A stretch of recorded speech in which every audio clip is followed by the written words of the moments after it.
So as most of you know, the Queen recently just passed away. She was almost 100 years old. She reigned for a very long time. And as I was in prayer, I had so many different thoughts, concerning this, because for her, living so long, reigning so long, being such a prominent figure, there are many people that, believe it or not, this will affect them. It affect their emotions, especially if they're a little bit older. It kind of makes me think of Kobe Bryant. If you love the NBA, and you saw Kobe Bryant as part of your core memories, your childhood, he's always there, and then he's gone. That's why his death affected so many people who had never even met him. And so with the Queen, there's a lot of people that are going to be affected by this.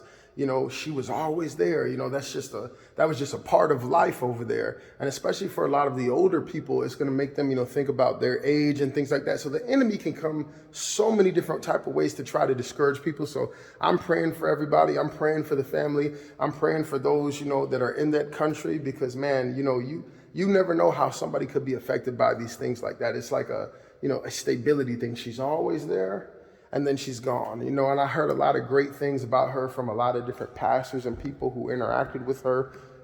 She seemed like a great person, could articulate herself, very well. But as I was in prayer, I felt the Lord was giving me a prophetic word concerning all this.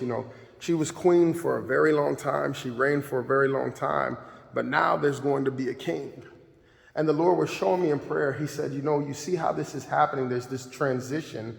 He said there's been queens that have been reigning for a long time in the church. Like, the women have been holding it down in the church. Most churches are predominantly women, and God is saying, I want to crown my kings. I want the men to lead. I want the men to lead in worship. I want the men to lead in praise. I want the men to take up their rightful place. And the devil has been coming against that for so long, trying to keep, mess up God's order, trying to keep men out of position, men out of the homes, men out of the families. And I know some of you don't agree with this, but especially the government in America, they've almost made it appealing, to break up a home and let the government, be your baby daddy. They're going to take care of you. They're going to give you all these benefits and put that man on child support. So we've got so many broken families, so many broken homes and things like that. Matter of fact, I'm going to do a separate video about that and show you guys some things that might make you think. But the bottom line is, I feel that if you are a man and you're watching this video, old or young, the Lord is saying, look, he's about to crown his kings.